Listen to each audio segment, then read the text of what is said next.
y no sabes cómo me acuerdo de él. Sí, porque te despierta el miedo o el nervio, te despierta la adrenalina, ¿no? Te pone Sí, más alerta. así es, me acuerdo. Ya estamos ahora sí. Déjame 3, 2, 1. Hola, ¿qué tal? ¿Cómo están? Buenas noches tengan todos ustedes. Yadira, ¿cómo estás? Muy bien, maestro. ¿Y tú qué tal? Buenas noches. Pues muy bien, afortunadamente, muy contentos de tenerte aquí con nosotros en esta ocasión. Es la primera vez que vamos a tener una entrevista contigo y pues es un doble placer porque además estamos arrancando en esta semana las charlas. Sí, ¿verdad? Es un honor para mí estar contigo, maestro Becerril, porque la realidad es que cada uno de los temas que has abordado me parecen sumamente interesantes y sobre todo de trascendencia, pues que impacta a cada uno de nosotros, ¿no? Trascendencia jurídica y hasta económica.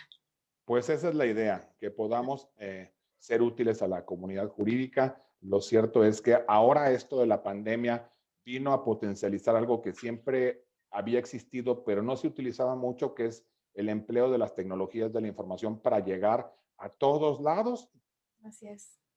Así es que además, ¿cómo ha ayudado, eh? O sea, antes decía uno, bueno, pues te mando un correo, ahora no, ahora te mando una conferencia para que tengas conocimiento de todo un tema, ¿no? Qué padre. Sí. No sé si te parezca, pero ahora parece ser que nos cansamos un poquito más los abogados con las famosas videoconferencias, videollamadas, los webinars, porque aunque no estás físicamente con la persona, pues de repente te entrevistas. Ayer yo tuve una con Pau, que aquí nos acompaña, y teníamos en medio unos abogados de España, unos de México, otros de Estados Unidos, unos brokers, seguros, en fin, éramos como 12 personas involucradas de diferentes puntos y hacer la reunión así. Sí, la realidad es que ha unido a muchísimas más personas y no te tienes que estar esperando tanto, ¿no? Ya sabes que el tráfico, que espérate tantito, 2 horas, 3 horas, ¿no? Ahora todos nos conectamos a la par. Bueno, claro, sabemos que el Internet no tiene palabra de honor, ¿verdad? Y de repente nos saca del Internet, pero bueno, ahí estamos. Ayer pasó eso, por ejemplo, una compañía importante de la zona metropolitana se cayó la red del Internet, que es la que precisamente teníamos contratados nosotros, entonces a batallar sobre cómo conectarnos, ¿sí? La tecnología. Sí, sí, es la única que no tiene palabra de honor, digo yo, ¿no? Porque las personas sí, sí las tenemos. Sí, sí, sí.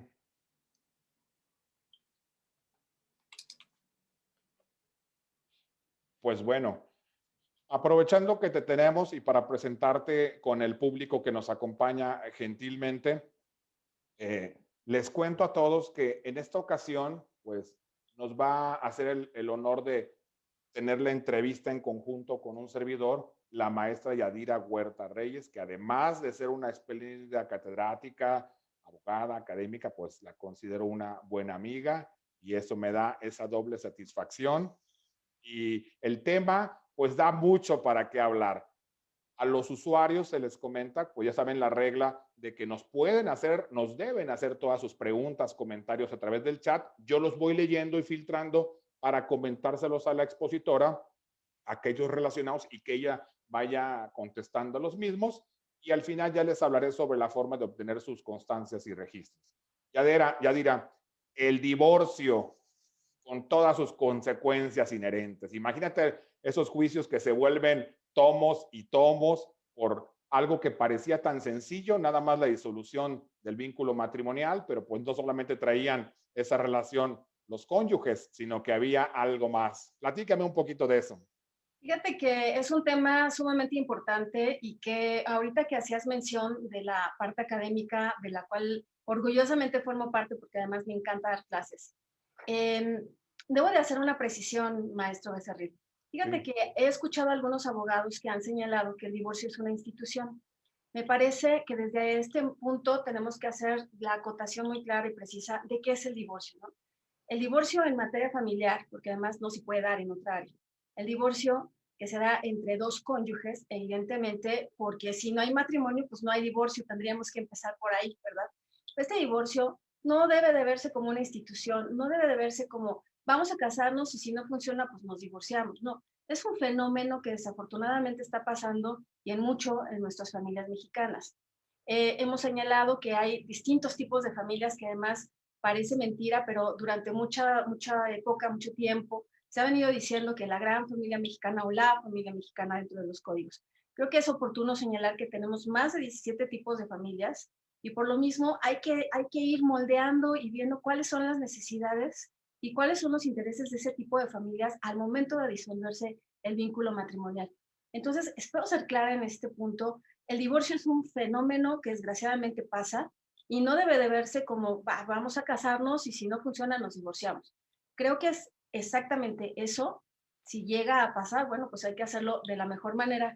Que como bien dice ese maestro, pues la realidad es que es muy bonito señalarlo y decirlo, ¿verdad? Desearlo, pero desafortunadamente cuando viene la ruptura, nos agarramos a niñazos, si es que los hay, o a hoyazos cuando se trata de bienes. Entonces, el divorcio, pues yo tendría que empezar por ahí, es un fenómeno que está ocurriendo en nuestra sociedad, que desafortunadamente, y con esta pandemia que nos está acaeciendo ya para un año, vamos, pues se ha visto todavía un poquito más fuerte, ¿no crees? Es decir, pues, esta violencia intrafamiliar, el estar todo el tiempo juntos dentro de casa, ¿no? De repente, pues sí ocasiona el, ya te quiero ver ahorita, ya esté para allá porque me estás hartando, ¿no? O si había problemas, hacerlos todavía más graves. Entonces, o que de plano, si los íbamos como medio soportando, ¿qué crees? Que ahorita que estamos juntos ya no te soporto, ¿no?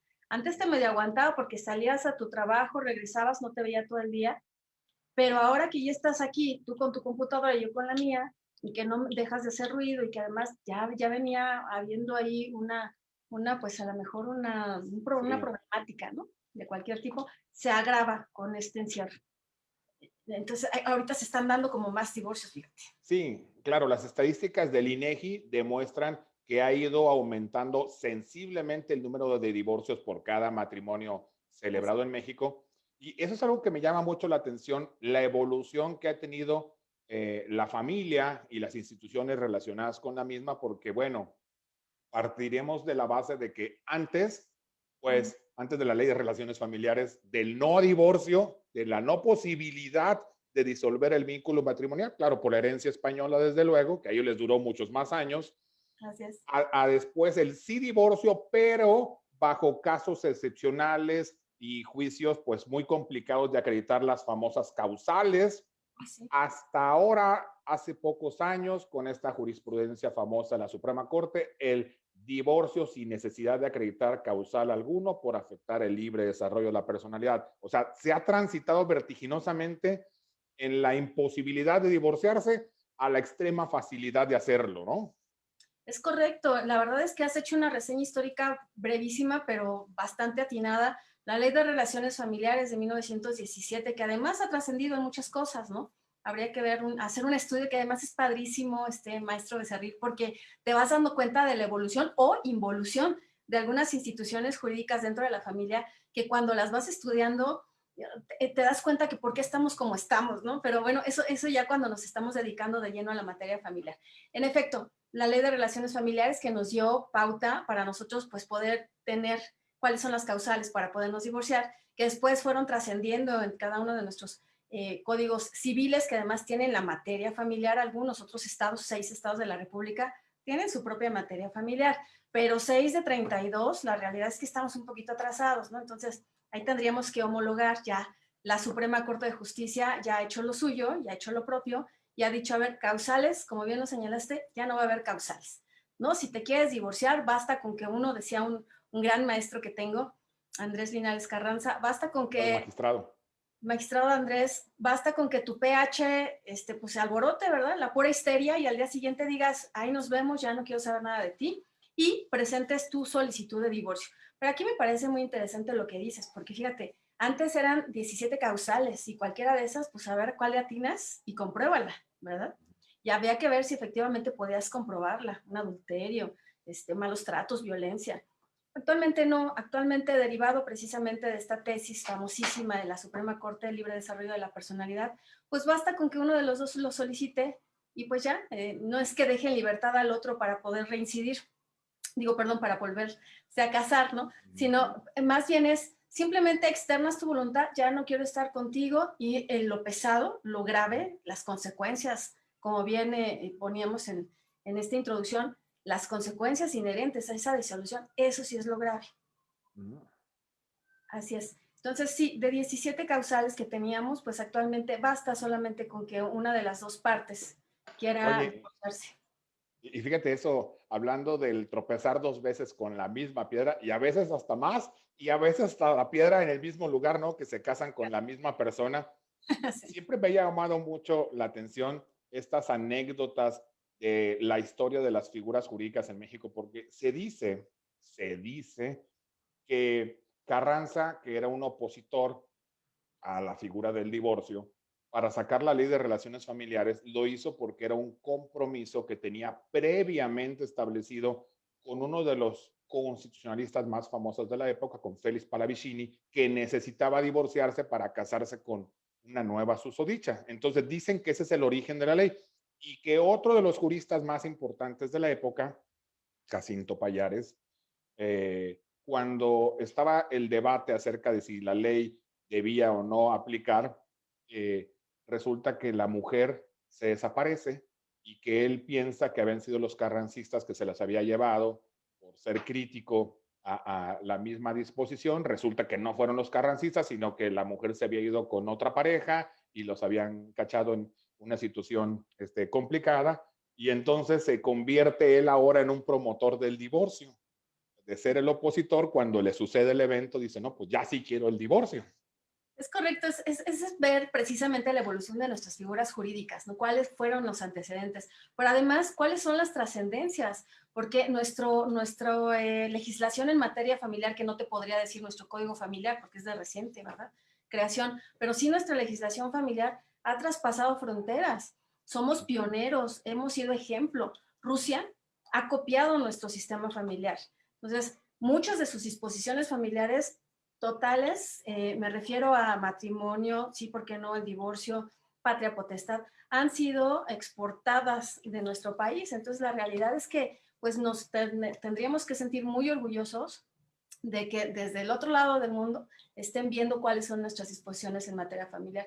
Y sí, como las que tú has mencionado, bueno, pues ha habido una evolución en todo sobre todo, ¿sabes qué? En esta parte perdón que lo exprese así, pero sí de deshacerse del otro cónyuge, ¿no? De la otra parte.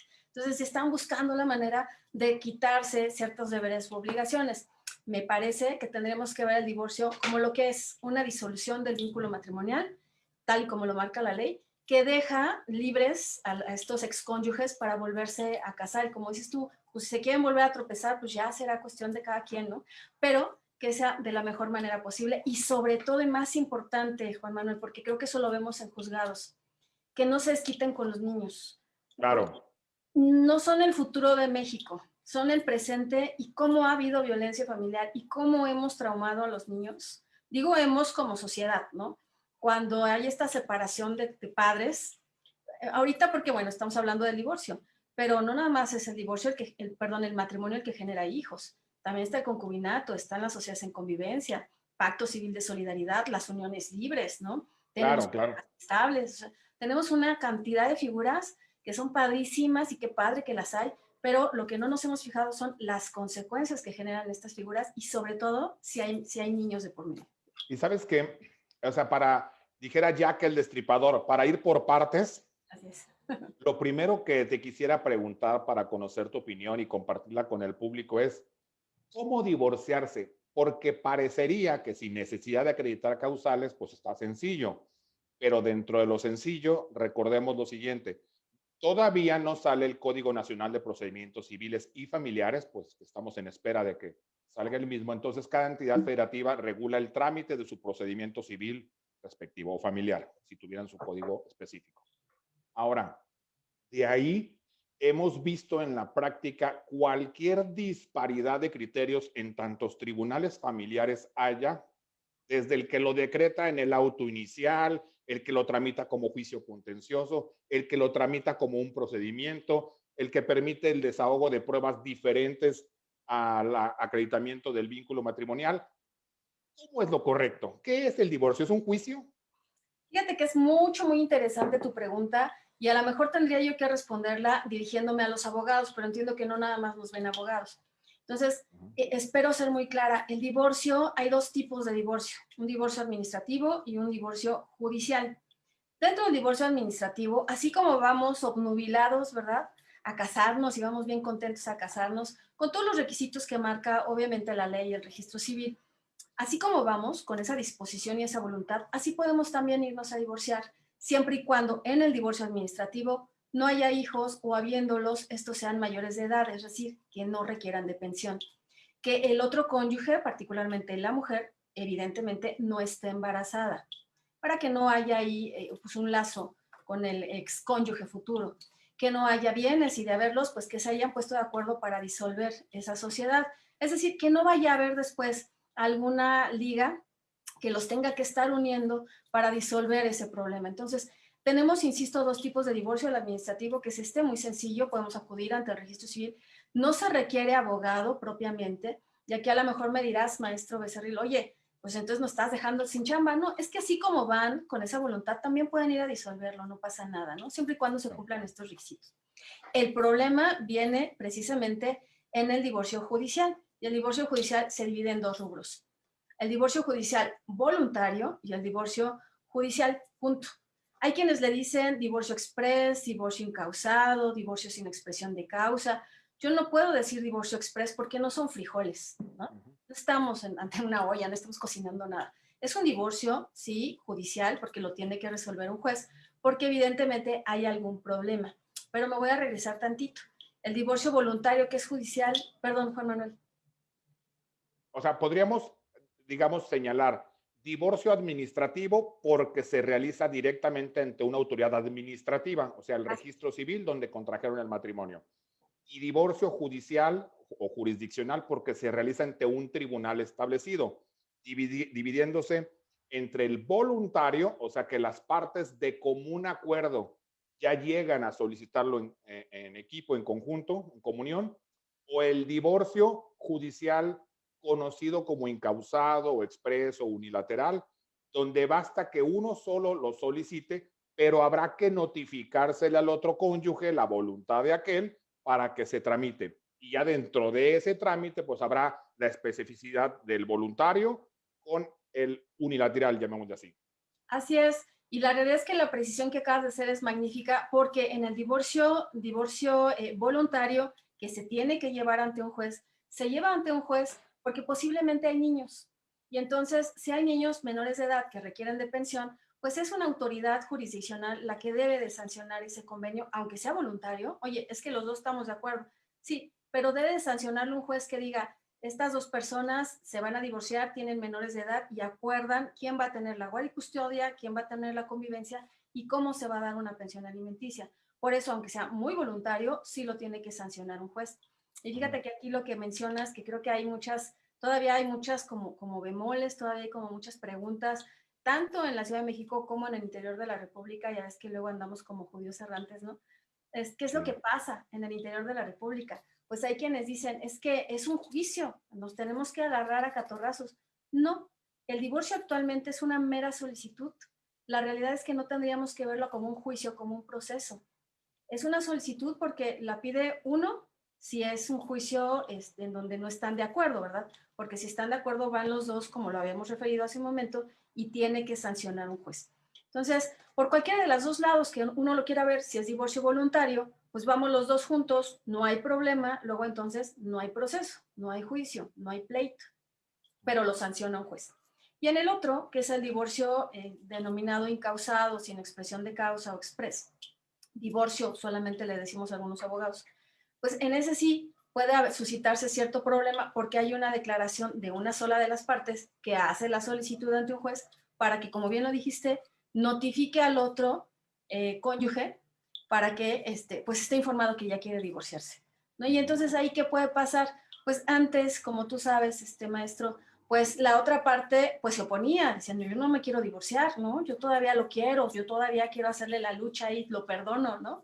No importa, vamos a seguirle. Actualmente no, actualmente uno es el que dice, ¿sabes qué? Ya no quiero nada, te lo solicito. Si no se echan para atrás, como dice la ley, si no hay reconciliación, pues se sigue con este procedimiento de divorcio, esta solicitud, y ya el juez lo sanciona y se divorcia. No es así de fácil, como bien lo dices tú. O sea, se tiene que presentar la solicitud, hay que notificar a la otra parte y, como sabes, luego encontrar a la otra parte es complicado. Y más ahorita con cierre de tribunales, con pandemia, con poco personal, que la notificación puede ser algo complejo. Muy complejo porque además, pues desafortunadamente los seres humanos a veces somos muy mañosos, ¿no? Y entonces decimos, ah, ya me va a notificar o me quiere avisar del divorcio, me voy, ahorita vengo, voy por cigarros, ¿no? Dicen por ahí, y me desaparezco. Y entonces para que me notifiquen es un lío bueno, obviamente también la ley tiene varias disposiciones para las cuales, de las cuales nosotros nos podemos hacer valer para que, bueno, si se va la persona, no es que no podamos notificar y ya no me divorcié, hay muchísimas herramientas que nos brindan nuestros códigos para poderlos notificar, ¿no? O sea, no Sí, es que como, todas huelen a tiempo, dinero y esfuerzo. desafortunadamente, yo no creo, la realidad es que no creo que sea necesario hacer tanto, pero bueno, como abogados sabemos que tenemos herramientas legales, además, totalmente lícitas para notificar a la otra parte y que se dé el divorcio, ¿no? El Claro. problema, maestro, creo que no es que notifiques a la otra parte, porque en algún momento se va a disolver el vínculo matrimonial. El problema es si hay niños, que son los más importantes, y vienes, ¿cómo se van a poner de acuerdo primero para convivir con ellos? ¿Quién va a tener la guardia y custodia? ¿Cuánto vas a dar de pensión? ¿Cada cuándo vas a dar pensión? ¿Quién se queda en el uso del domicilio conyugal? Porque, por ejemplo, ahorita en esta pandemia que cómo ha arrasado a muchas personas, pues hay quienes hacen un uso abusivo, maestro, no sé si estás de acuerdo, de esta Sí, figura de violencia intrafamiliar. Y entonces, claro. que ya no quieren ver a la otra parte, ya lo acusaron de violento. Y el otro es un alma de Dios, ¿no? Pero como saben que es una herramienta, ahí te va la violencia intrafamiliar, te saco y eso lo ocupan. Todavía hay algunas personas que creen que lo pueden ocupar como una causal de divorcio, cuando lo que están haciendo es agravando la problemática de la separación. Sí, eso que tocas es muy importante porque siempre hemos dicho en las clases que damos en conjunto que los abogados tenemos un rol importantísimo en esta conflictiva familiar, porque más que echarle leña a la hoguera, lo que se buscaría es, para empezar, alguien que vaya a mediar, a intentar resolver las fricciones y poner en el centro de la balanza a quienes son los seres más importantes, o sea, los menores, porque los adultos pueden representarse y defenderse a sí mismos de los catorrazos, pero los niños no. Y entonces el abuso de las figuras jurídicas acorde a estas leyes, por ejemplo, de violencia familiar, de violencia de género y demás, genera como que los extremos que todos son malos, tanto la derecha como la izquierda. Pues por vía de mientras te creo o no, van a fijar medidas cautelares y te vas sin nada y entonces el otro se va a desquitar y no te doy nada y así se vuelve un pleito eterno, ¿no? Así es, porque además de incentivar el rol del aparato jurisdiccional, léase el Ministerio Público, sin necesidad en ocasiones, porque lo estamos señalando y creo que muy puntualmente, hacen un uso abusivo de esta figura. Además de eso, agravan la situación. Digo, al otro cónyuge no le va a gustar, al otro progenitor de los hijos, no le va a gustar que lo acusen de algo que no hizo. ¿Y qué es lo que ocasionan? Pues que se agraven más las circunstancias, los problemas, los enconos que existen entre pareja, para que no puedan llegar a un arreglo dentro de todos estos rubros del divorcio. Y aquí me Claro. parece muy oportuno señalar, fíjate, estábamos hablando del divorcio voluntario, bueno, ese van las dos partes, a veces hasta tomados de la mano, porque hay quienes son hasta amigos después de la Sí, disolución, claro. que es padrísimo, ¿no? Yo la verdad es que sí, no, como que no me cae todavía el 20, ¿no? Después de tantos años en Yo he esto, visto que se despiden hasta con un beso y un abrazo. qué padre, ¿no? Y los felicito, ya llegaremos a eso. Pero mientras, hay quienes no, hay quienes se agarran a catorrazos, ¿no? Y a niñazos. Y es más, ocupan a los niños precisamente como botín de guerra, ¿no? Claro. Oye, y me dicen aquí también Patricia eh, Ortiz, me recuerda que en algunas entidades, me vino a la mente su comentario, como el Estado de México, divorcio ante el notario público. Ándale, que esa es otra figura sumamente importante, que Ujú. fíjate que yo no lo veo de ninguna manera erróneo porque se asemeja al divorcio voluntario. Sí, y asemejan a los actos que pueden realizar los notarios públicos en jurisdicción voluntaria, o sea, lo asocian. Así es. Situación que no está nada, insisto, nada fuera de la ley, por supuesto que se puede llevar a cabo, y que Ujú. desafortunadamente, pues la mayoría de las personas que se divorcian, insisto, es por una cuestión, pues, tal vez de alguna traición, ¿no? Tal vez de algún, Ujú. no sé, encono con la otra parte. Entonces, el divorcio, por ahí había varios abogados, inclusive he visto asociaciones, el buen divorcio. Híjole, qué interesante sería ya realmente llevar buenos divorcios. Desafortunadamente, como tú sabes, en materia familiar, lo que se maneja aparte de las leyes familiares, aparte del interés superior del menor, son las emociones que generan las personas. Entonces, la realidad es que calmar al cónyuge engañado, hombre o mujer, pues es complicado, ¿no? Claro, Decirle, no lo dejes sin comer a tus hijos cuando la otra parte pues lo violentó, lo insultó en relación de par a par, es decir, tú y yo, ¿no? Sin meternos con los niños, también es complicado hacerles entender eso. Entonces, la realidad es que cuando estamos ante un divorcio jurisdiccional en donde una de las dos partes es la que pide la disolución del vínculo matrimonial, tendríamos que ver cada uno de estos consecuencias inherentes a ese vínculo para saber a cuáles sí podemos llegar a un arreglo y a cuáles no, ¿no? Porque viene el divorcio y muchas personas, maestro, no sé si te ha pasado, pero dicen, ah, ya me divorcio, ya, me zafo de la bronca. A ver, espérame, es la solicitud de divorcio, que esa la podemos hacer en un papelito, no pasa nada. Señoría, me quiero divorciar de fulano y tal. El problema son los 5 puntos que debes de acompañar a esa solicitud de divorcio, que es una propuesta, dice la ley, dice el Código Civil de la Ciudad de México, y que se replica en cada una, bueno, en algunas, más bien, entidades de la República, porque no en todos está regulado este divorcio, dicho sea de paso. claro. Entonces, Y fíjate que pasa también algo, que es en la parte, digamos que ya procedimental para poder operar esta solicitud de divorcio, dada esa multiplicidad de códigos procesales, civiles o familiares que existen en el país, yo creo que el primer frente de batalla al que nos enfrentamos los abogados es cómo hacerlo. Porque recordemos que hay tres grandes clases de juicio en materia civil lato sensu, o sea, el juicio ordinario, el juicio especial y los juicios universales, que son los atrayentes como las sucesiones. Lo que no tiene un trámite específico, pues es ordinario. Lo que sí lo tiene, pues será juicio especial. Pero cada entidad federativa tiene su tramitología. Algunas entidades han establecido un procedimiento específico. Por ejemplo, voy a pensar Nuevo León con su proceso oral sumario de divorcio. Bueno, tiene un trámite específico. Algunas otras entidades, voy a pensar Veracruz, no lo tiene, entonces pues, lo tramitan en vía ordinaria, como si fuera un juicio contencioso común y corriente. así es. Algunas entidades como la Ciudad de México vas a tramitar tu procedimiento según si es voluntario o según si es unilateral para ver si vas a ir a un juez familiar, digamos, de primer grado o vas a ir a un juez de primer grado, pero de proceso oral familiar. O sea, es una tramitología compleja para saber cómo me voy a divorciar. Desde ahí, ¿no? Se complica. Sí, y complicamos a los divorciantes, ¿no? Porque explicarles lo que tú estás señalando, bueno, a lo mejor entre tú y yo nos entendemos, pero decirle esto a las personas que se van a divorciar cuando traen una carga emocional encima y explícales todo esto es muy complicado, pero adicional a ello, oye, ¿dónde y cómo y cuándo y me van a dar para mis hijos? Todavía agrava más la situación. Entonces, lo que tú estás señalando es totalmente cierto. Cada una de las entidades, maestro, tenemos 33 códigos civiles, ¿no? 33 códigos de procedimientos civiles. Insisto, como señalaba hace un momento, 6 entidades que solamente tienen regulada la materia familiar. Luego, entonces, estar hablando de cada una de las entidades, bueno, es ver cada uno de sus códigos. Por lo pronto, Ciudad de México, como bien lo señalas, pues tenemos procedimiento oral y procedimiento tradicional, ¿no? Y en el oral se ventilan los juicios de divorcio voluntarios administrativos, como bien lo señalabas, ante la autoridad administrativa.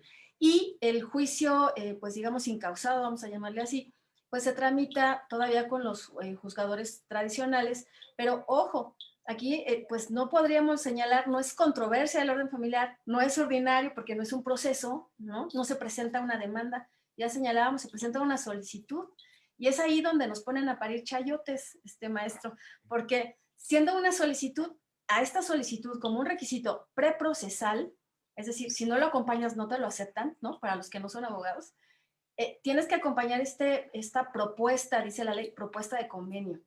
Y la realidad es que aquí sí tendría que hacer la aclaración que se ha venido haciendo en cada una de las clases o de los eventos, de las pláticas que hemos tenido en relación a esto.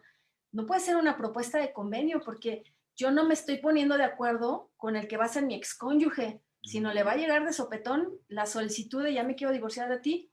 Entonces, si no hay convenio, ¿cómo le vamos a llamar propuesta de convenio? No. Pero bueno, esto solamente es así como un comentario, entre paréntesis. se tiene que acompañar a esta solicitud, que insisto, no es demanda, una propuesta para resolver las consecuencias inherentes a la disolución del vínculo matrimonial. Suena largo, pero es lo más correcto, ¿no? Quizá ahí está el primer problema, la terminología empleada, porque los códigos procesales, por ejemplo, vamos a pensar en el divorcio llamado unilateral o sin causa. Cuando se utiliza reiteradamente la palabra demanda, parecería que es un proceso contencioso donde se hace el reclamo de una prestación, se notifica a la contraparte para que pudiera aparentemente ejercer una contestación, entrecomillada la palabra, que en realidad solo debe versar sobre esa propuesta de convenio, porque no tiene nada que ver el que el abogado de la parte promovente, mal llamada actora, vaya a ofrecer testigos y peritos y confesionales y no sé qué, porque la materia del debate solo es, vengo a solicitar ante una autoridad judicial la disolución del vínculo. Punto.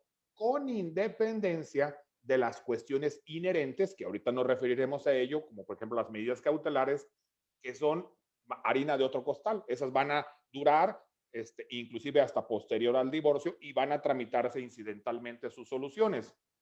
Pero el legislador nos ha puesto en un brete a los abogados por el término empleado en cada una de las palabras y por eso mucha gente cree que es un juicio contencioso. Y es más, peor aún los jueces. Ya no te digo de diferentes estados, del mismo distrito, de la misma ciudad. Muchos te decretan el divorcio en un auto, que puede ser al inicio, al en medio o a 3/4. Y muchos otros, quizá más sanamente, lo decretan en una sentencia. Pero eso te lleva a otro problema. ¿Cómo lo vas a atacar si es auto o si es sentencia? Porque ya sabemos, si fuera sentencia, el equivalente a una definitiva o de fondo, pues será en amparo directo, dado que es irrecurrible. Pero si fuera auto, entonces no puedes irte al amparo y menos al directo, porque tendrías que agotar la definitividad e irte al recurso ordinario, después al amparo pero indirecto, y de ahí se empieza a hacer un desbarajuste, por lo que no le entendemos bien al trámite, ¿no? Sí, fíjate que así como lo planteas, si yo estuviera divorciándome diría, ay, ya mejor no me divorcio porque sonó muy complicado.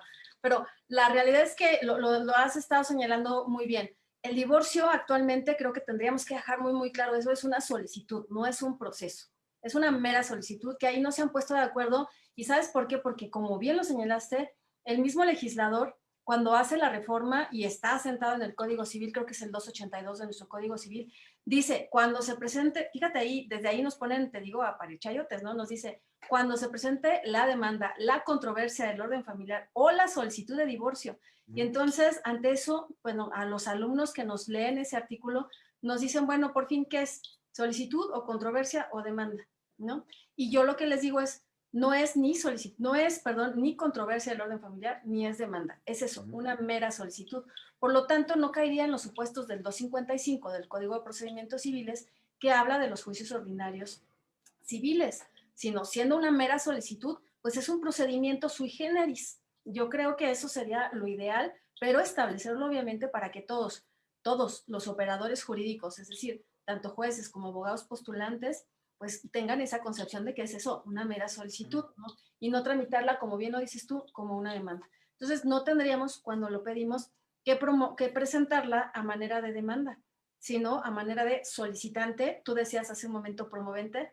Yo digo, bueno, pues hay que ser un poquito literales, ¿no? Si es una solicitud, pues solicitante.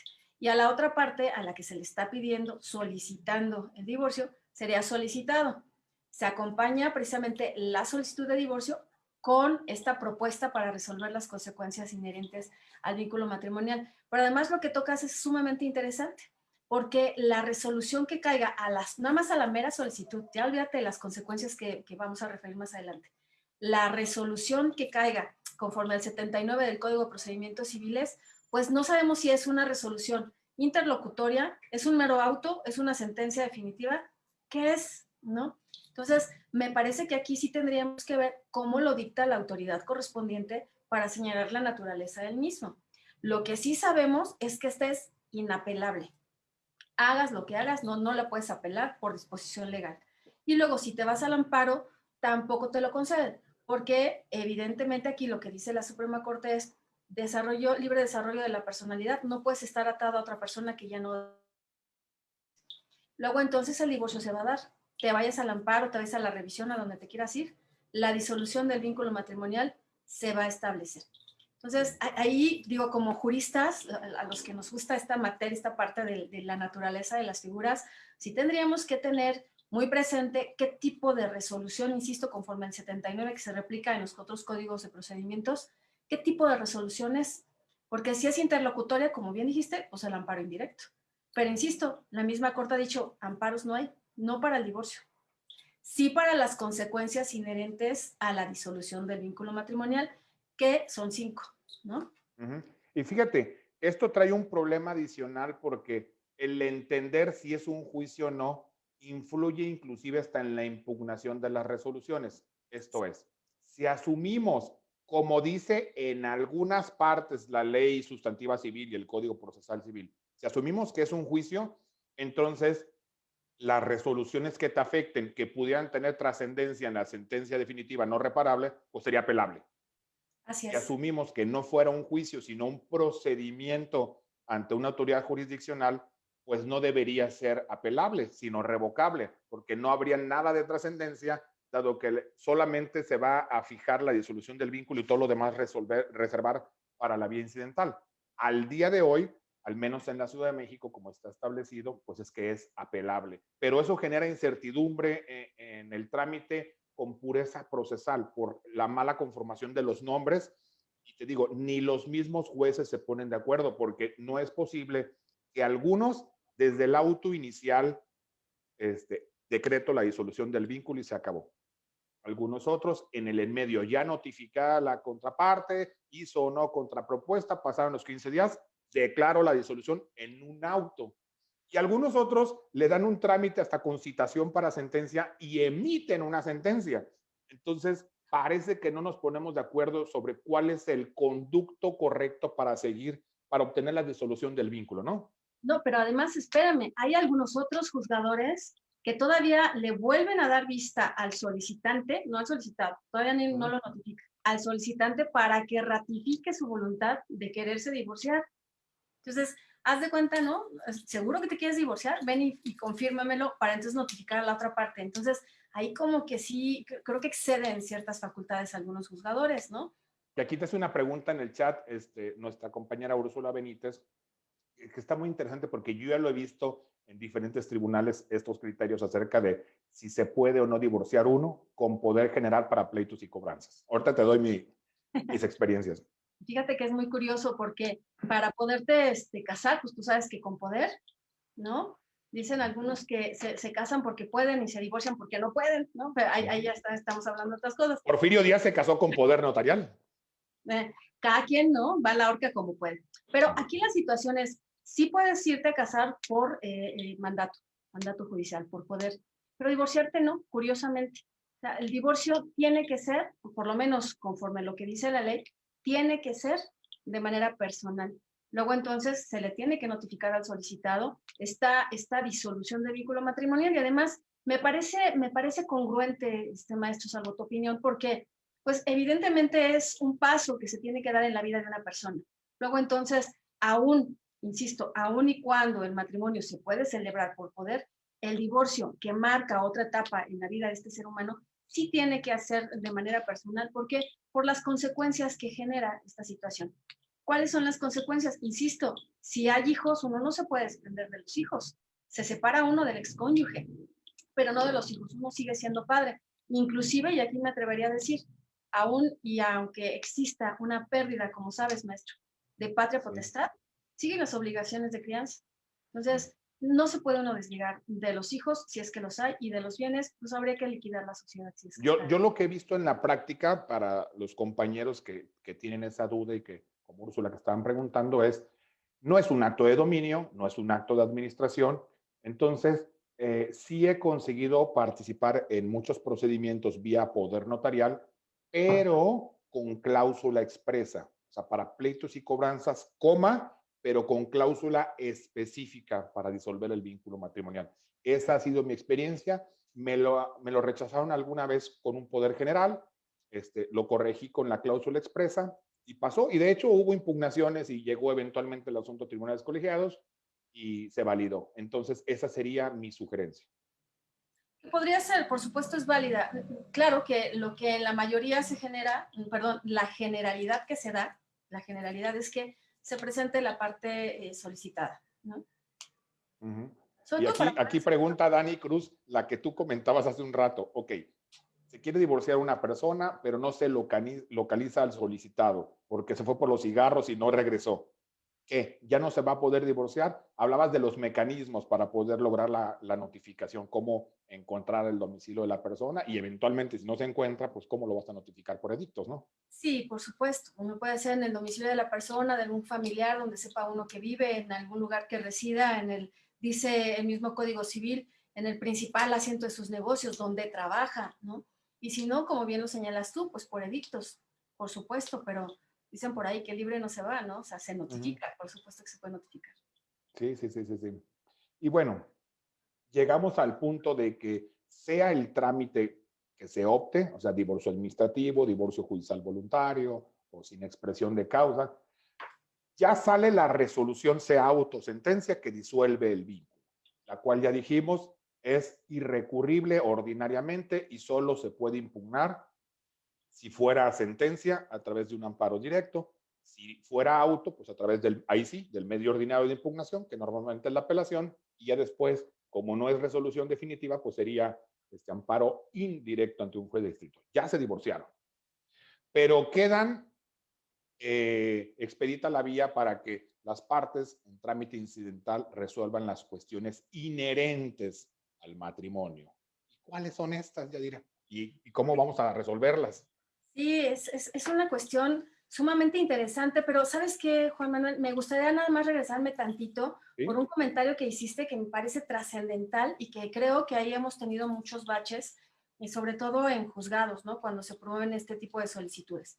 Tú hacías mención precisamente a la naturaleza de este procedimiento y señalábamos que no es juicio, porque la realidad no lo es, no inicia con una demanda ni una contestación y tampoco y mucho menos hay una reconvención o contrademanda, como algunos le llaman, ¿no? Sí. Entonces, ¿cómo iniciamos? Pues con una solicitud y en ese sentido creo que debemos de recalcar esta situación. Si no es una demanda, luego entonces tampoco va a haber un ofrecimiento de pruebas y tampoco va a haber un periodo de alegatos y tampoco va a haber una citación de sentencia, que es el proceso que nos ha marcado la ley. No va a haber esto, ¿por qué? Porque no es un proceso jurisdiccional, insisto, es una solicitud. Luego entonces, si es una solicitud, pues ¿cómo se presenta? Con un papelito, un simple papelito en donde ahí se pone solicito el divorcio de fulano de tal. Y acompañamos a ese papelito esta propuesta para resolver las consecuencias inherentes al vínculo matrimonial. Pero entonces, aquí, ¿qué es lo que tenemos que hacer? Y espero ser clara, si no me dices, maestro. Porque fíjate, acompañamos esta solicitud y acompañamos entonces la propuesta. En esa propuesta marca la ley, y yo creo que es muy clara la ley, dice, tienes que poner cada uno de los puntos, que son 5, es decir, quién va a tener la guardia y custodia, quién va a tener la convivencia, cuánto va a ser de pensión alimenticia si es que se requiere, quién se va a quedar con el uso del domicilio conyugal y cómo se va a liquidar la sociedad conyugal. O administrar los bienes. O administrar los bienes, ¿no? Si es que se casaron por sociedad conyugal o cuál va a ser el monto de la compensación si hubo esta separación de bienes. Pero son 5 rubros y en esos 5 rubros la misma ley marca en cada una de estas cláusulas o términos que tú estipules dentro de tu propuesta para resolver este divorcio, tienes que ofrecer pruebas de manera tal que tú pones, fíjate qué curioso, ¿no? Es una propuesta, insisto, de convenio, me dice si voy bien, es una propuesta de convenio en donde voy a poner guardia y custodia. La promovente solicita la guardia y custodia de mis 3 menores hijos porque soy la que se ha dedicado más al cuidado de los mismos, los atiendo, los llevo a la escuela. Para todo esto ofrezco tales pruebas en ese mismo primer punto. Me sigo al segundo. Si yo tengo la guardia y custodia, pues por consecuencia le estoy dando la convivencia a la otra parte. Luego entonces le doy la convivencia al otro progenitor, ¿verdad? ¿Por qué? Pues porque él se dedica a trabajar, hace esto, hace aquello, y entonces cada 15 días ahí van los niños. Ojo, y aquí me parece sumamente oportuno señalarlo, maestro, preguntándole si estos niños tienen la disposición, la edad, el conocimiento, el raciocinio, porque no vas a preguntar a un bebé de 6 meses, ¿verdad? pero si estos niños tienen esta posibilidad de contestar, preguntándoles a ellos, tú cuáles serían los horarios y los días de convivencia para con tu papá, porque además esto es sumamente importante. Algunos abogados, no sé si te ha tocado ver, seguramente sí, se sienten dueños de los hijos de sus clientes. Y entonces, ¿qué es lo que hacen en el convenio? Ah, pues cada 8 días, los viernes voltean a la mamá, no le preguntan al niño, porque el niño es Sí, el como, machote. sí, el niño es como que no existe, ¿no? Entonces le preguntan a la mamá, oye, ¿a qué hora sale tu hijo de la escuela? No, pues a las 4. Ah, pues pasa 4:30 por ellos y los devuelve. ¿A qué hora quieres que los devuelva el domingo? No, pues a las 6, para que me dé tiempo de bañarlos. Ok, entonces ponga ahí que cada 15 días, de 4:30 los viernes a 6 de la tarde los domingos los restituyen en domicilio. ¿En qué momento, maestro, le preguntaron a los menores? Y entonces ya firmaron su convenio, bien padre, muy bonito, y cuando tienen que llevar a cabo estas convivencias, pues voltean con el niño, 13, 14 años, ¿no? Vamos a poner un ejemplo, pero el niño a lo mejor tiene taekwondo, a lo mejor va a natación, a lo mejor tiene novia, no sé, ¿no? Y no puede, porque tiene estas actividades o quiere hacer otras actividades, no puede ir con el papá, porque ya tenía actividades previas, no sé si me estoy dando a entender. Ujú. No que no quiera ir con el papá, no puede porque tiene otras actividades. Y entonces, ¿qué es lo que dice la mamá? Generalmente, que es la que tiene la guardia y custodia. Es que no quiere ir a verlo. A ver, no es que no quiera, es que tiene otras cosas. Por eso me parece importante tomar en cuenta la opinión de los niños, ¿no? De los No, niños. y el arma favorita de muchos adultos, hombres y mujeres, por igual, que es, no puedo frenar el divorcio porque ya estando notificado, tarde que temprano se va a dar. O sea, se va a dar. Bueno, Así, entonces, ¿cómo le hago la vida de cuadritos? Pues pido que sea convivencia, pero supervisada, con el Via Crucis, que es ir a los centros de convivencia familiar, cerrados actualmente por la pandemia, y así. entonces le voy a complicar el que ejerza ese derecho, que recordemos que la convivencia, más que derecho de los adultos, principalmente, así lo ha dicho la Suprema Corte, es de los niños, porque los infantes tienen ese derecho a su identidad paterna-materna. Claro, y no nada más de los progenitores, maestro, La tienen, familia también. claro, o sea, los abuelos, hay niños que conviven más con los abuelos, con los tíos, con los primos, que con los mismos progenitores. Y les Entonces, da identidad. claro, por supuesto, ¿de dónde vienen? ¿No? O sea, parece tal vez absurdo de dónde vengo y hacia dónde voy. No, es indispensable saber quiénes son mis familiares para apoyarme en ellos. En esta pandemia, vuelvo a citarla, pues no es, digamos que no es un caso extremo, ¿no? Porque además está publicado con datos duros. Ha habido muchos niños y niñas, adolescentes, que se han quedado sin progenitores, que Ujú. ya previo a la separación, pues alguno de los dos progenitores ya no se hizo cargo, no da la pensión alimenticia y el progenitor a cuyo cargo estaba este niño, niña o adolescente ya falleció por COVID. ¿Qué haces con ese niño? Porque no le prohibiste la convivencia, porque además, bien lo dijiste, es un derecho de los niños, no de los progenitores. Le Ujú. prohibiste la convivencia con la red familiar del otro progenitor y entonces el niño ya se quedó desamparado porque pues ya no tiene, ¿no? Esa convivencia, ese lazo con los otros familiares y ahora pues ya se murió el progenitor a cuyo cargo estaba, ya se quedó solito, en abandono, ¿no? Entonces me parece que es una situación que a veces no vemos los padres y entonces nada más por pelearse y desquitarse de la otra parte, pues no ponemos atención al futuro de los niños. Pero fíjate que aquí lo importante es estos 5 temas. Decía, primero es la guardia y custodia, luego la convivencia, en donde insisto, sí, el derecho es de los niños, no de los progenitores. Ellos son los que ejercen esa convivencia. Y luego viene, y hay que tomarles en cuenta su opinión, y luego viene la pensión, que es ahí donde nos atoramos muchísimo, ¿verdad? La pensión alimenticia. ¿Cuánto le Ujú. vas a dar a tus niños? Por un lado, y por el otro, si el otro progenitor se dedicó preponderantemente a las labores del hogar, también le toca pensión. Ujú. Y aquí me parece que los temas son sumamente importantes porque una cosa es la pensión alimenticia, que confunden muchísimo con la Con la pensión compensación. compensatoria. Ah, cómo se hacen bolas. Yo no sé por qué, pero sí confunden mucho esta pensión alimenticia a la que tiene derecho, por supuesto, también el cónyuge, pues que se dedicó totalmente a los hijos, ¿no? Y es de oficio, y muchos jueces lo omiten. Muchos jueces, bueno, porque a lo mejor ahí consideran, viene la compensatoria y ahí se nivela. No es lo mismo, son dos cosas totalmente distintas. La pensión alimenticia, si me permites señalarlo, una es por ayuda mutua, por solidaridad, ¿no? Por haber convivido y vivido contigo. Y la otra compensatoria es por una cuestión económica, por una desigualdad, por un Resarcitoria. o resarcitorio, porque además tenemos dos, fíjate qué curioso, o sea, está la pensión alimenticia, que esa es por cuestión de solidaridad que se da entre los cónyuges o excónyuges, y la compensatoria que se divide en dos rubros, fíjate, que es como dice, se me estaba yendo, la restitutoria y la asistencial. La restitutoria por una cuestión de desequilibrio económico y la asistencial por esta cuestión de ayuda mutua en que a veces, no voy a decir que en México, ¿verdad? Por ahí en Londres, en Bélgica, ¿verdad? En esos países tercermundistas, en donde a la mujer o el varón llegan a caer en alguna enfermedad y el otro cónyuge dice, bueno, pues ya está enfermo, ya está enferma, pues ahí con permiso y ya me voy. No, precisamente para proteger a estas personas que han caído en alguna desgracia física de salud, ¿no? Porque la salud es emocional, física, es integral. Si han caído en alguna enfermedad, pues la Suprema Corte ha dicho, está la pensión compensatoria asistencial. Entonces también se puede hacer valer, por supuesto, ¿no? Independiente de la pensión alimenticia. Claro. Y ya que estamos hablando ahorita de la pensión para resolver uno por uno los puntos básicos, porque tú no daría para una sesión eterna sobre cuestiones inherentes al divorcio. En el caso de la pensión, ok. Pregunta para los compañeros, hay muchos estudiantes, hay muchos abogados apenas recién egresados. ¿Se puede fijar en la solicitud, o sea, en el trámite del divorcio, con independencia de esperar hasta la sentencia? Sí, por supuesto. Es que el divorcio, bueno, si partimos del hecho de lo que la Suprema Corte ha señalado del libre desarrollo de la personalidad, tú en tu divorcio puedes proponer lo que más te favorezca a ti y evidentemente a las personas que tú creaste, ¿no? A tus descendientes, a tus hijos.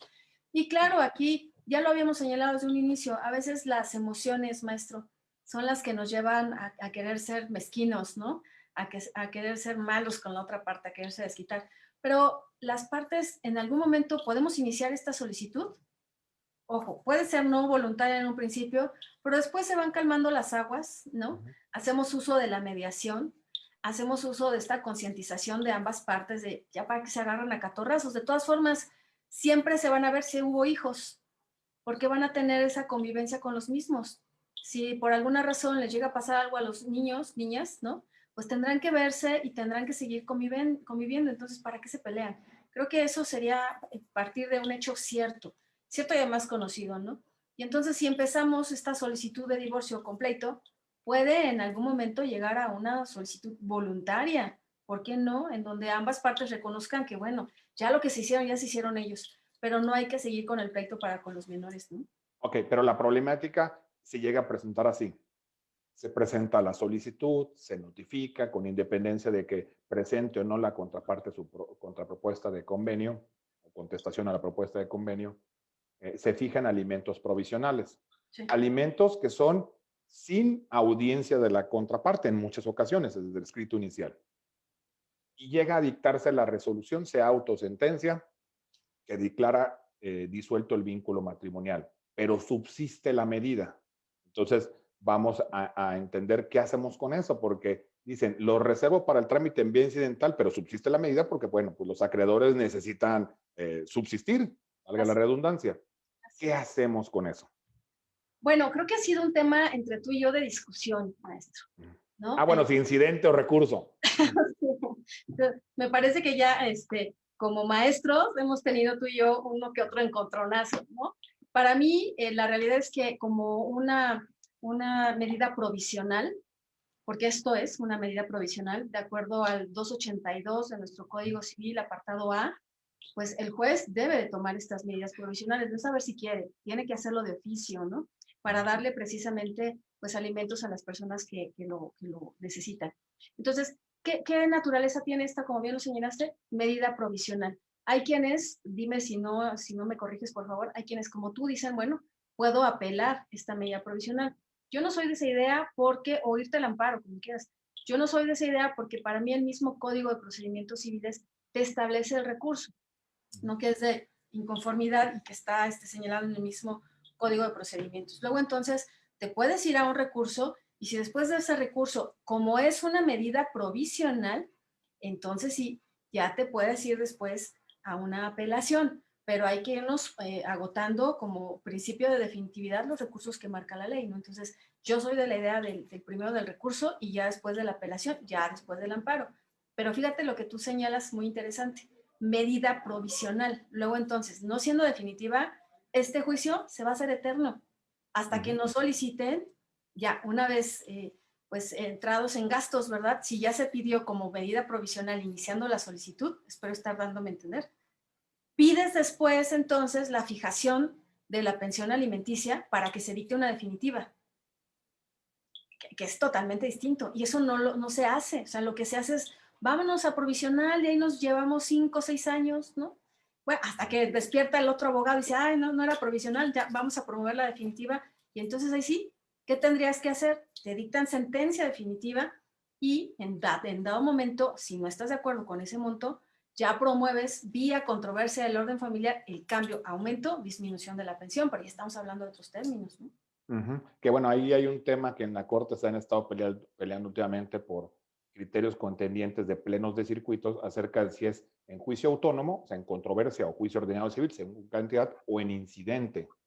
Sí, yo por eso insisto, me parece que incidentes, y creo que los que son abogados postulantes no me van a dejar mentir, hay incidentitis en tribunales, ¿no? De todo promueven un incidente. Y creo que además la disposición es muy clara en el Código de Procedimientos Civiles. El artículo 94 te dice exactamente lo que tú tienes que hacer, nada más que luego, pues, creo que no le dedicamos tiempo a estas disposiciones. Y es muy claro, si cambian las circunstancias, puedes promover el juicio correspondiente. ¿Y cuál es el juicio correspondiente?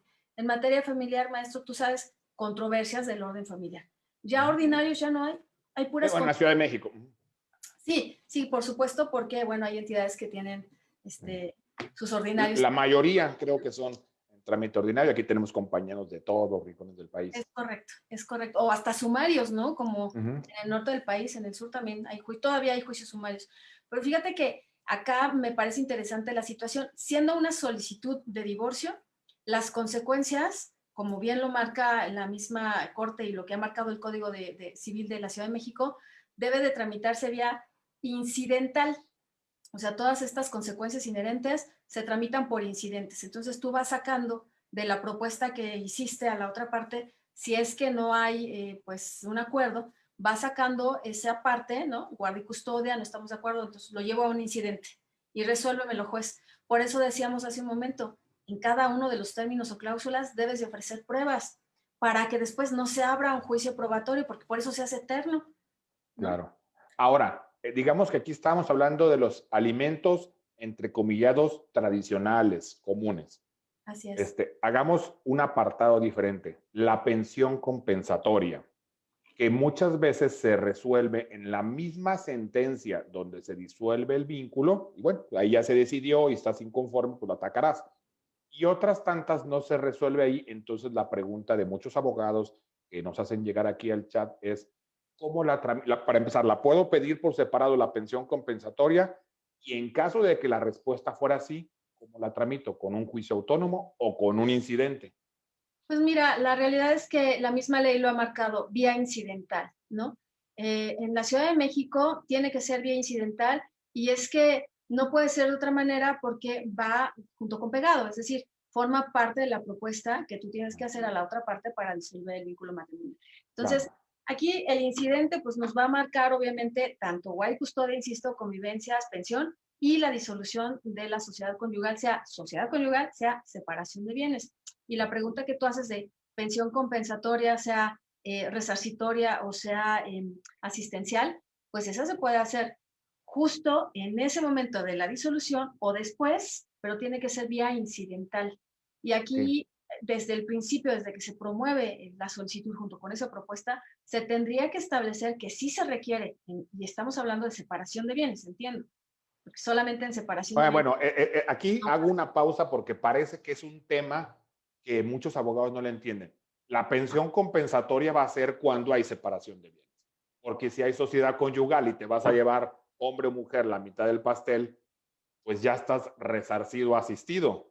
Y claro, ahí ya no hay que pedir de más, ya sería un uso abusivo del derecho, ¿no? Sí, si hay sociedad conyugal, mitad y mitad, de todo lo que haya, salvo que hayan pactado alguna otra cuestión en las capitulaciones matrimoniales. Porque hay quienes dicen, bueno, pues mitad y mitad, menos herencias. No, espérame tantito, si está en las capitulaciones, hasta las herencias entran, ¿no?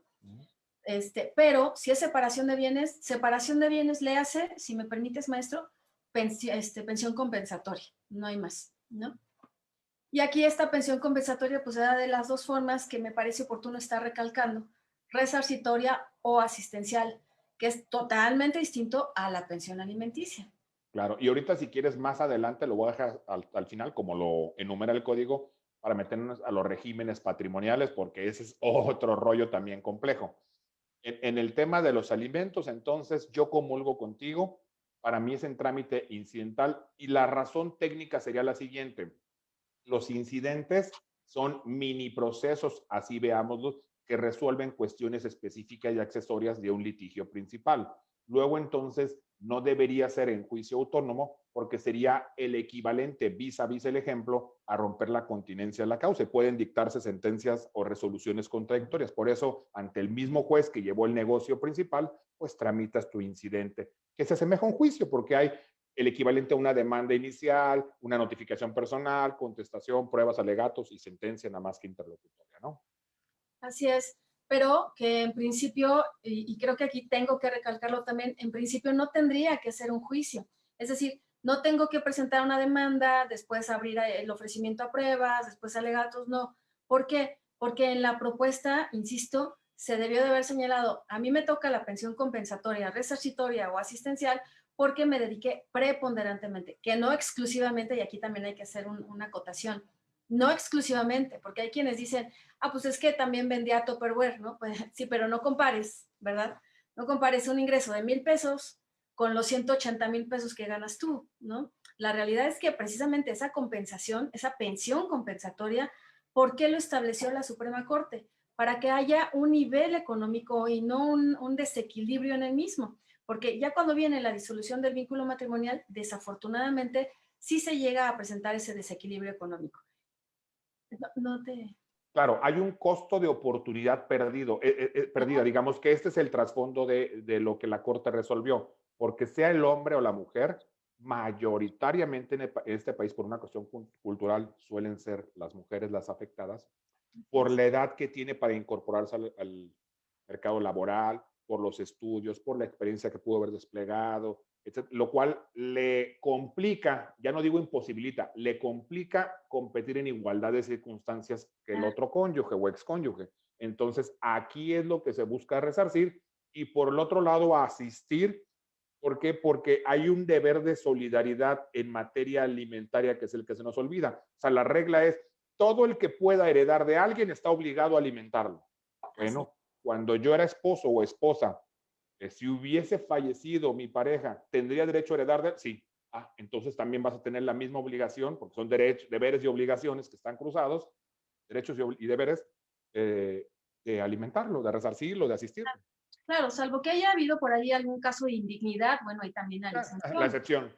Ajá, pero la realidad es que sí, efectivamente, y aquí creo que es muy oportuno señalar, hay quienes inclusive en esta disolución del vínculo matrimonial dicen, bueno, es que él tiene, no sé, licenciaturas, especialidades, maestría, doctorado, o igual ella, ¿no? La cónyuge, futura excónyuge, tiene tantos grados académicos que pues no requiere, ¿no? De una pensión. A ver, espérame tantito. Sí, pues se puso a estudiar a la par que tus hijos, ¿no? Que los hijos que criaron juntos, pero no tuvo esa parte que tú señalaste que retoma la Corte o que más bien hace el estudio muy concreto la Corte es costo de oportunidad. Es decir, mientras estuvieron juntos, uno de los dos se dedicó más al cuidado de la casa, de los hijos, y no se dio, no se permitió esa oportunidad de ingresar al mercado laboral. Luego entonces, cuando viene esa disolución del vínculo matrimonial, lo que hace la Suprema Corte es tratar de emparejarlos para que quien no tuvo la oportunidad de ingresar al mercado laboral por lo menos tenga un ingreso en esta pensión compensatoria. Claro, y además le diste el clavo hace unos minutos cuando dice, no importa que él o ella haya laborado, porque quizá no laboró con la misma intensidad, con la misma experticia, la misma capacitación, dado que la Corte acuñó un concepto muy de otros países, principalmente de España, que es la doble jornada laboral. Así Porque es. si eso se equipararía a valor de dinero, ¿cuánto costaría el que tengan a los niños vestidos, bañados, se lave la ropa, se haga la comida y todo lo que implica manejar un hogar? ¿Cuánto costaría eso? A veces la mujer o el varón pudiera ser, fue a trabajar X número de horas, pero llega a la casa y tiene que desplegar otra conducta laboral que tendría que resarcirse si se cuantificara económicamente. Sí, fíjate que es una cuestión bien interesante porque cuando tú escuchas, ¿no? A varias ministras de otros países, dicen, no nada más es un doble trabajo, no es una doble jornada, es una triple jornada laboral y ahí te va, ¿no? Dicen, por un lado trabaja, lo poco, mucho que haga, pues trabaja, ¿no? Lo que sea, vendiendo Tupperware si tú quieres, pero está trabajando. Uno, dos, se dedica a la casa, se dedica al cuidado de los hijos, ahí está el segundo. Pero el más importante, el cuidado personal. Llegan luego los señores, las esposas, dependiendo quién esté al cuidado de los hijos y de la casa, y los ven, nos voltean a ver, oye, como toda fodonga o todo fodongo, ni te has bañado. A ver, espérame, es que estaba yo haciendo los frijoles y atendiendo a los niños, ¿no? ¿En qué momento? Y entonces viene el reclamo, fíjate qué interesante, ¿no? Porque hay que estar pues arreglados, bien, bien vestidos, aseados, pero además también la casa limpia, los niños, ¿no? Es decir, hay quienes, y yo no había caído en cuenta de esta situación, pero hay quienes marcan un tercer trabajo, fíjate. Entonces, bueno, eso por un lado, nada más para que se tome en cuenta. Pero además con datos duros que se puede consultar en las páginas del gobierno, el INEGI ha señalado cosa interesantísima a cuánto equivaldría el pago precisamente de las personas que se dedican preponderantemente al hogar.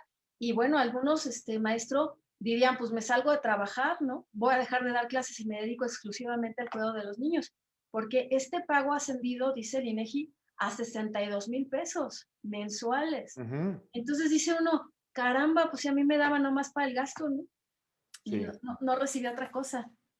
Bueno, cerrando el tema alimentario, porque ya sé que No, no, son es que puras da, generalidades da y daría para, para más, sí. ahora metámonos a otro tema igual de importante que es, ya tocamos un poco lo de la guardia y custodia, pero hay un fenómeno cada vez más recurrente que es la guardia y custodia compartida, más que el régimen de visitas y convivencias cuando la comparten. ¿Cómo es esto, Yadira? Pues fíjate que es una figura sumamente interesante que tendríamos que pues ir implementando poco a poco en nuestro país porque no se da tan fácil. Y no se da tan fácil precisamente por estas cuestiones emocionales que a veces surgen entre las parejas, ¿no? ¿A qué me refiero? En principio, la guardia y custodia compartida tendría que ser, como lo es en países europeos, en donde el menor se quede en el domicilio que antes era el domicilio conyugal. Luego entonces el menor se queda y ¿qué es lo que hacen los progenitores? Visitan al menor, es decir, en la guardia y custodia compartida original o la que hemos tratado de exportar a nuestro país, el menor se queda en el domicilio que estipulan los progenitores y cada, digamos que a mitad de semana, que ahí sí tendríamos que poner muy, muy fijo, pon tú de lunes a miércoles, jueves, miércoles en la tarde, se queda la mamá con él. Pero ojo, la que sale, los que salen, insisto, son los progenitores. Al niño no se le mueve. Entonces el niño se queda en el domicilio. Viene la mamá, se queda con él, agarra sus cositas, se va, luego viene el papá, se queda con él el resto de la semana. Una situación un tanto complicada. ¿Qué pasa en México? La guardia y custodia compartida se ha establecido, se ha llevado a cabo en algunas familias de esta manera. Se divide en la semana, como acabo de referir, pero aquí a quien mueven es al niño. A ver, niño, hijo, hija, adolescente, vente conmigo la mitad de la semana y la otra mitad de la semana te vas a donde radica o reside tu papá. Y entonces, insisto aquí, me parece que es una malformación de la guardia y custodia que en principio estaba establecida, como te digo, porque a quien mueven, y perdón la expresión maestro, pero a quien trae como chícharo en bandeja es a los niños. Entonces al niño le toca la mitad de la semana con la mamá. Y si estaba en clases presenciales, ahorita no se da tanto, ¿verdad? Pero si estaba en clases presenciales, ya dejaste la libreta de español en casa del papá. Y entonces pídesela para que te la traiga. O dejaste la pijama en casa de la mamá porque te quedaste la mitad en la otra casa. Entonces, creo que esos son los bemoles que tendremos que ir ajustando en la guardia y custodia compartida. Esa me parece es una desventaja. ¿Cuál es la ventaja? Que como la mitad del tiempo se la pasa con un papá y la mitad del tiempo se la pasa con el otro progenitor, pues entonces ya no establecen pensión alimenticia. Esa Ujú. podría ser una ventaja. Creo que la desventaja, insisto, es en que al niño, niña o adolescente, pues lo traemos para acá, para allá, ¿no? Y él Un es el poco la inestabilidad, quizá pues con nuestra idiosincrasia y cultura. sí, pero sabes, en algunos casos, porque bueno, pues también convivimos con niños, niñas, adolescentes, los mismos niños dicen, bueno, no me preocupa tanto porque es como si tuviera doble pasaporte, ¿no? Ujú. Voy para un país, voy para el otro país, me la paso súper contento, tengo 2 recámaras, tengo 2 televisiones, tengo 2 Xbox, ¿no? Entonces se la pasan a gusto. Entonces, bueno, viéndole más o menos el lado positivo, bueno, si ya están un poquito más crecidos y conscientes, ya no lo toman tan mal. Pero cuando están chiquitos y sobre todo uno de los progenitores ya inició una nueva relación, es ahí donde cuesta un poquito más de trabajo, fíjate. Entonces, Ujú. la web custodia compartida, por supuesto, la tenemos contemplada en el Código Civil, pero tendrían que ponerse, me parece que es una figura que tiene que ser para personas, progenitores que son muy abiertos y que se llevan muy bien, ¿no? Para no Claro. estarse peleando a los niños. Bueno, y para entrar al último tema, digamos, de los principales o básicos inherentes al divorcio, que sería la administración de bienes o disolución de bienes, que tiene que ver con los regímenes patrimoniales bajo los cuales se pueden casar las personas. Sí. Y aquí hay mil dudas respecto a cuál, si nada más hay dos regímenes, qué entra en cada uno, cómo los liquidos, si hay que administrar, y hay deudas, y hay hipotecas, o sea, quién paga, qué paga, en fin. ¿Cómo está esto? A ver, platícanos, Yadira. Y fíjate que, pues partiendo de la declaración unilateral de la voluntad, hay quienes dicen, pues tú puedes establecer los regímenes que tú quieras, finalmente es tu matrimonio. Pero la ley, el Código Civil y los códigos familiares han establecido 4 tipos de regímenes. Y aquí pues tendríamos que hacer uso, obviamente, de los 2 muy conocidos, que es la sociedad conyugal, la separación de bienes, la sociedad mixta, que puede ser parte, bienes en conjunto o cada quien sus cosas, y la sociedad legal. Y la sociedad legal, Paréntesis, no existen los bienes mancomunados, es sociedad conyugal. sociedad conyugal, exacto. Ujú. Y la sociedad legal, que pues lo voy a tener que decir tal y como se oye, ¿no? Esta le establece por default el Código Civil de cada entidad de la República. Es decir, A falta de... cuando los contrayentes, una vez que se deciden casar, no establecen qué régimen quiere que impere en su matrimonio, la ley lo hace por suplencia. Luego entonces, pues hay estados que dicen aquí los que se casen y que no digan cómo quieren casarse, bajo qué régimen, es por sociedad conyugal. ¿No? Por ejemplo, Baja Ujú. California es sociedad conyugal, Puebla es sociedad conyugal, Querétaro es separación de bienes, Ciudad de México es sociedad conyugal. Entonces, si no establecemos nosotros qué régimen queremos que establecer en nuestro matrimonio, tendremos que estar a lo que dice la ley. Perfecto. Ahora, ya sabemos qué regímenes existen. ¿Qué hacemos con ellos? Porque, bueno, ya nos divorciamos, pero pues la casa no la podemos partir a la mitad del departamento. Y a lo mejor si se tiene una hipoteca, pues hay que seguir administrando porque quizás se renta, quizás se cobra dinero, quizás hay que pagar la deuda. En fin, ¿cómo funciona esto? Fíjate que también es otra de las cuestiones que no deberían de ser un pleito, no debería de ser un proceso, ¿no? Un juicio, porque no hay contienda, en principio no hay contienda. La misma ley establece que para la disolución tenemos, vamos a hablar de dos básicos, ¿no? Sociedad conyugal o separación de bienes. Si es separación de bienes, pues cada quien se llevará su golpe, ¿verdad? Lo que hizo. Cada quien se queda con sus bienes. De inicio así es, o sea, con lo que entro y con lo que salgo, de Así inicio. voy, ¿no? En principio. Y la sociedad conyugal, pues se dice que es al 50% de todo lo que ingrese dentro del matrimonio. Luego, entonces, ¿por qué digo que no debería de haber en principio De un todo pleito? lo que ingrese, salvo lo adquirido a título gratuito, como herencias, donaciones, me saqué el melate, etcétera. Ojo, si no está establecido, o sea, si lo Ujú, sacaste dentro de tus capitulaciones matrimoniales, ujú. porque si no hiciste caso, si no excluiste esos bienes, forman parte también de la sociedad conyugal, porque así está establecido en tus capitulaciones. Entonces, aquí me parece muy importante lo que tú estás señalando, porque las capitulaciones matrimoniales van a marcar cómo va a ser la Ujú. disolución de esta sociedad conyugal. Y me parece que también aquí algunas autoridades jurisdiccionales no piden las capitulaciones y la misma ley lo establece. Es más, como una medida provisional, como tú lo habías bien señalado hace un momento, hablar de la pensión en una medida provisional 282, apartado A, que se tiene que dictar de oficio, también este mismo 282 en el apartado B, una vez contestada la solicitud, el juez que debe de pedir a los futuros excónyuges que presenten sus capitulaciones matrimoniales para saber bajo qué régimen se casaron y si se casaron bajo el régimen de sociedad conyugal, deben de presentar todos y cada uno de sus bienes bajo un inventario, un avalúo y un proyecto de partición. Por Ujú. eso señalaba hace un momento, no debería de ser un juicio o proceso, porque se deberían de seguir las mismas reglas de un procedimiento hereditario, maestro, en donde en principio no hay pleito, pero pues como siempre nos peleamos hasta el corta uñas, pues entonces ahí es donde nos agarramos a catorrazos, ¿no? Pero no, Claro. no La debería. ley tiene, al menos en la Ciudad de México, que tiene un procedimiento con audiencia previa de conciliación y excepciones procesales, lo que busca incentivar es que si no se pusieron de acuerdo en la propuesta de convenio y en la contrapropuesta o contestación, es que en esa audiencia pudieran las partes avenir y resolver. Así es.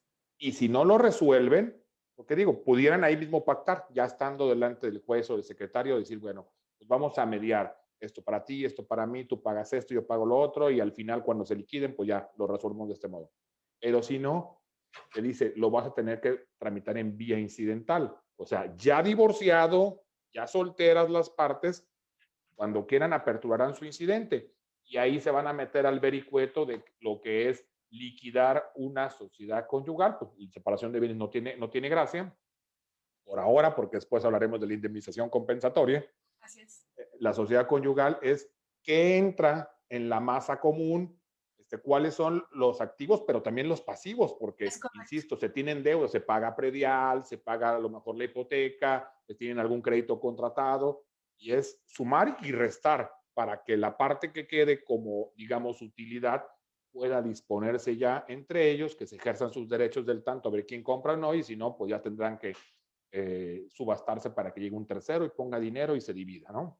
Es correcto, por eso la presentación del inventario que se me hace sumamente importante, que la verdad en la práctica no lo he visto, más bien ha sido como de a la buena fe, ¿verdad? De las partes, de los solicitantes, establecer cuáles fueron a criterio de ellos los bienes. Y digo a criterio porque, bueno, desafortunadamente hay ocasiones en que el solicitante pues se hace de la vista gorda, dice, la casa de Acapulco ni la menciono, ¿no?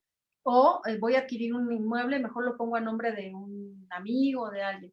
Entonces, la realidad es que esas situaciones no deberían de presentarse, se presentan en la práctica y ahí es en donde se van atorando precisamente estos incidentes de liquidación de sociedad conyugal, ¿no? Mientras averiguamos efectivamente si los bienes que dicen que fueron parte de ese matrimonio lo son o si ya salieron de esta masa conyugal. Claro, porque se puede presentar mucho problema que en México existe como un déficit de formalización de los actos jurídicos. Entonces, de repente compraron el terreno, pero no me lo escrituré y sigue estando a nombre del compadre. Entonces, pues la dificultad probatoria de poder acreditar que ese bien se adquirió y pertenece o no pertenece a la masa común. O sea, hay mucha problemática de esta, pero como el tiempo va corriendo, ahora entraremos al de la separación de bienes con la famosa indemnización compensatoria, donde la Ciudad de México pues fue punta de lanza hace más o menos unos 20 años. ¿Cómo opera esta, Yadira? Pues fíjate que es una figura sumamente interesante también porque la cuestión indemnizatoria se da precisamente a falta de una sociedad conyugal, es decir, cuando me casé por separación de bienes. ¿Y qué es lo que dice la Suprema Corte? Pues me pareció una situación sumamente importante y además equitativa, porque había matrimonios que se disolvían y a lo mejor el varón era el que había hecho más bienes durante todo el matrimonio y va pasando el tiempo, 20, 30 años, disuelve el vínculo matrimonial y entonces él se lleva todo lo que hizo y forjó durante el matrimonio y a la otra parte, que no digo que siempre sea así, ¿no? Pero a la otra parte, pues la deja con una mano adelante y otra atrás, ¿no? Entonces, ¿qué fue lo que hizo la Suprema Corte? Dice, a ver, para que no se quede en estado de indefensión cualquiera de los dos en la pareja, pues quien haya hecho más bienes le tendrá que dar una parte proporcional a la otra parte que no generó la misma cantidad económica, ya sea de bienes, muebles o inmuebles o de dinero. Luego entonces la pensión o indemnización a la que se refiere el 288 de nuestro Código Civil en la Ciudad de México, pues es precisamente eso, tratar de equilibrar económicamente la situación en la que haya quedado alguno de los dos, de la pareja, ¿no? De estos dos cónyuges. Ok, fíjate que entrando al tema de las preguntas, que muchísimas felicitaciones para ti, muchísimas preguntas. Aquí algún colega dice que si prescribe la pensión compensatoria. Mm, mm. No, no prescribe. Bueno, obviamente hay ciertos, ¿cómo le podríamos llamar, maestro? Ciertos topes, ¿no? Es decir, una pensión compensatoria se da, y lo habíamos señalado, por un principio de solidaridad, de ayuda, ¿no? Y además de balance económico. Si la persona que le está solicitando se saca la lotería, empieza a trabajar y gana más que la otra parte, pues por supuesto que ya no procedería, ¿no? Claro. Y aquí O se también vuelve a nos... casar, perdón, maestro.